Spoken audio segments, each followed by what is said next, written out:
As I swim as hard as I can toward the jet ski, I can hear my father in law in the distance shouting, "Help! Help!"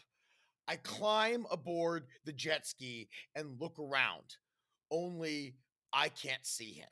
I'm yelling out, "Art, where are you?" Don't you love when a story starts in the middle? Hi, everybody. It's Alex Hooper. Welcome back to another episode of Dirty Briefs. And boy, do I have a fun one for you today because it's not every week that your father in law visits Los Angeles. Now, I have known my father-in-law for many, many years. My wife and I have been together a long time, but we only got married in April of 2022, and that was the last time I actually saw my father-in-law. He doesn't visit Los Angeles all that often.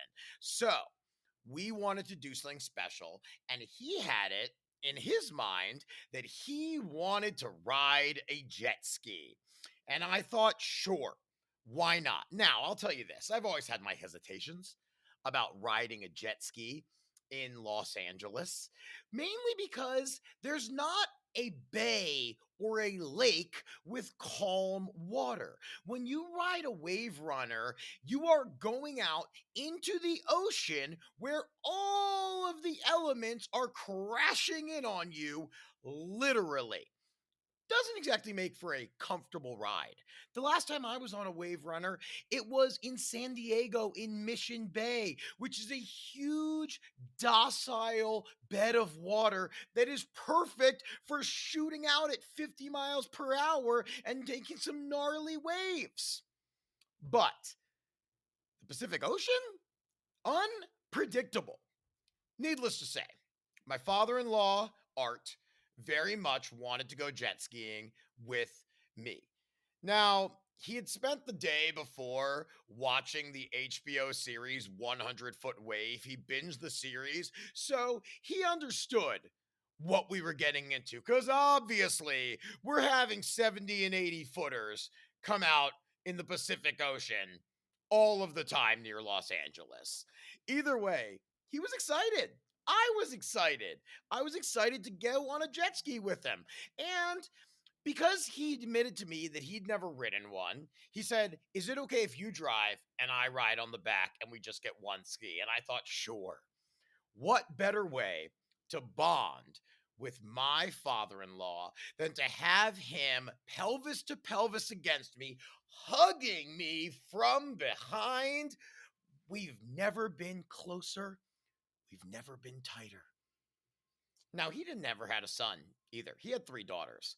So, it's exciting that I wanna do these things with him, and I was excited. Now, when we finally got out into the jet ski rental at Marina del Rey Harbor, it was already 2:30 in the afternoon, and weather was fine, not great. Conditions weren't ideal, and around 3 PM, that's when the wind really starts picking up toward the beaches. So we get out of the harbor, he's on my back. We went through the little test and all that other stuff. They say, "Have you ever ridden a jet ski?" We say, "Yes." "How far away do you stay from the piers?" 500 yards. "How far away from other vessels?" 50 yards. We nail that test. We get on the jet ski. We are ready to go. We're cruising out in the harbor, 4, 5 miles per hour. That's the speed limit because, like I said, we aced the test. And finally, we get out there into the open ocean. And I'm realizing these waters are choppy. This is not going to be smooth sailing at all. Even getting up to 15, 20 miles an hour was difficult. By the time we were hitting 20, we were going poof, poof, poof. And when someone is hanging on to you from the back like this and gripping you, you're doing your best to steer, but you have limited range of motion, and the waves are trying to knock you in every single direction at the same time. Everything's going fine. We're not going that fast. We're kind of just like taking it in stride. We're going out toward the pier, toward the middle of the ocean. We're seeing the sun setting in the distance. It's absolutely beautiful, just glistening off of that water. Now, we got yelled at by a rescue boat at one point. A Coast Guard came and said, "Hey, you're a little too close to shore." I thought I was far enough away. Like, I didn't think there was a problem at all. And they said, "No, you got to get way further out." So we start going further out into the ocean, pretty far at this point, probably a quarter of a mile. And at this point, I turn around and I'm like, "Art, I'm going to gun this thing. Let's try to open it up to at least get to 25, 30 miles per hour. Hold on tight." He holds on and we start hitting it. Poof, poof, poof, poof, poof, poof, poof, and we are cruising. But out of nowhere, a wave that was about a foot bigger than most of the other ones that are coming in just came straight for us, and we go off of it. Art starts falling backwards. I'm doing my best to hold on to the wave runner handles, but because he's holding on to me and his momentum is taking him this way, I also start going that way, and we both tumble backwards off to the left off the jet ski. Now, we are end up in the water. We're wearing life jackets and wetsuits, but he's still gripping me, like giving me this giant hug from behind. I was like, "Art, you gotta let go. I gotta go after the ski. I gotta get it." So I start swimming as hard as I can. The current is going the other direction, and I'm just doing everything I can to just get to this jet ski, which is now about 25 yards away from me, but floating ever further. So I need to put all of my power behind this thing. I reach the jet ski. I hear Art just going, "Come on, help!" And I'm like, "Art, you got to swim over here." I realize he can't do that. So I go, "Okay, I'll turn the jet ski on. I'll go get him." There's a lanyard that you wear that attaches to the ski. And I thought it went into a hole on the jet ski like a normal key. It does not. So I am desperately searching for how to turn this thing on, thinking, did I lose a piece? Did it break? What is happening? Meanwhile, I can hear my father in law going, "Help! Come on! Come on!" I'm freaking out internally. He's freaking out. And I notice that he keeps getting further and further away from me. And I keep screaming his name. I keep yelling, "Art! Art! Listen to my voice! Listen!" I am trying my best to stay calm. But all I'm thinking about is, oh my God, anything could happen right now. I look around, there are no other boats. And I know, okay, I gotta turn this thing on. Now, at one point, I look out and I do not see him anymore. I don't hear him. I don't see him. And I'm screaming, "Art, where are you? Listen to me. Speak from the diaphragm, Alex. Use your theater training. Art, listen to me." I'm waving my arms. No one is around. I'm realizing, do I jump off the ski and go in and try to find him out in the ocean? No, I know that's not the move because then we don't have a ski and we're both floating out in the ocean. That is not the move. I got to figure this thing out. I keep trying every single angle. There is no radio in this thing, there's nothing at all to communicate. We did not bring our phones with us. So I need to problem solve right now. You need to stay calm in this situation and you need to figure it out before a shark takes out your dad's legs.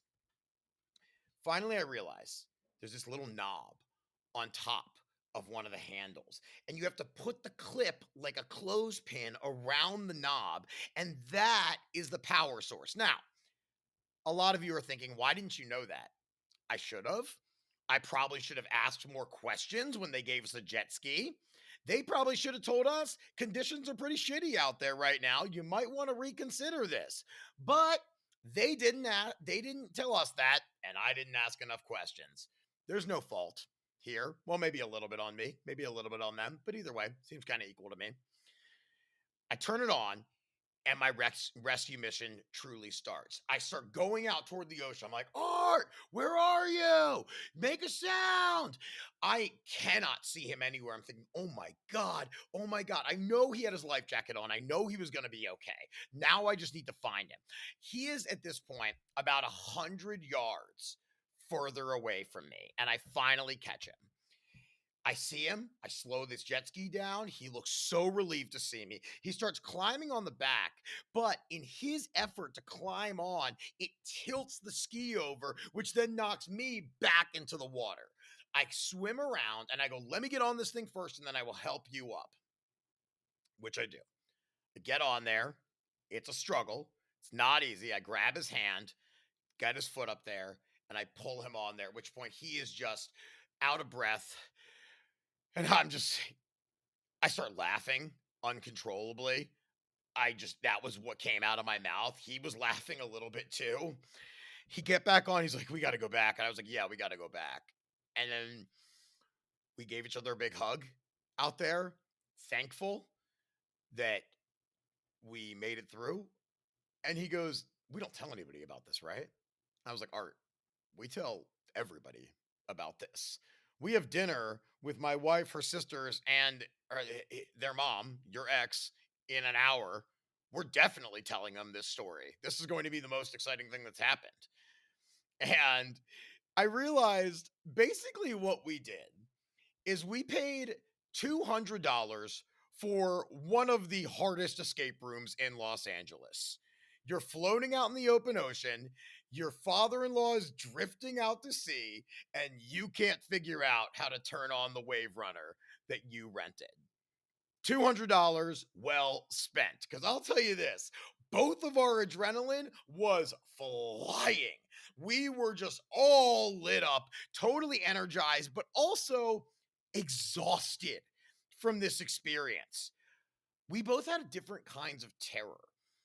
His terror was, oh my gosh, I might not make it through this. He even told us, he said, I started contemplating my funeral and how it would be. Would my girls be partying and celebrating my life, or would it be a somber affair? I was thinking, holy shit, I lost my dad last year, and now I'm going to have to go back to the shore and explain to my wife and her sisters that their father drowned in the Pacific Ocean because we were careless with a jet ski. Ugh, no thanks. Horrible thought for both of us. We're coming back into shore. He gives me a big hug and he says, what's that Shakespeare thing? All's well that ends well. And I was like, man, I'm really glad you're as chill about this as you are, because you could have punched me in the face. You could have been furious. I even said, I was like, Art, I've never thought I was good enough for your daughter. I appreciate that you have accepted me in your life, and I'm going to do everything I can to give her the greatest life possible that she could ever conceive. I started just really breaking down. I was that emotional. I'd never been this close before. We've known each other for over 15 years, but we've spent very little time together. And suddenly to have an experience like this, where we've never been closer, where death was literally looming in the distance, bobbing amongst the waves, that was our moment where we truly bonded as a father in law, son in law. Really funny. He got back to Los Angeles the next day and he texted me when he arrived in Cleveland, or when he left Los Angeles, he arrived back in Cleveland. He said, every day at 3:45 p.m., I'm going to text you, where are you? Where are you? And I think that's how you know this was a worthwhile experience. So next time, if you go jet skiing, what did we learn? Ask more questions and definitely get the wetsuit. Guys, I want to thank you all for being here. I went a little viral last week with one of my Instagram clips, and it gave me a ton of new followers. And thank you so much for being a part of that. If you want to follow me there, it's at Hooper Hair Puff. And of course, hoopercomedy.com has all my upcoming tour dates. And coming up is the Brea Improv, everybody. My first time headlining it, November 19th. That is the next big one. Oh, and of course, Perfect Dose at the Comedy Store on tomorrow. Actually, well, it's going to be Tuesday, November 7th. So I didn't kill my father-in-law, but man, did I come close. Woo! What an adventure. I'll see you next week.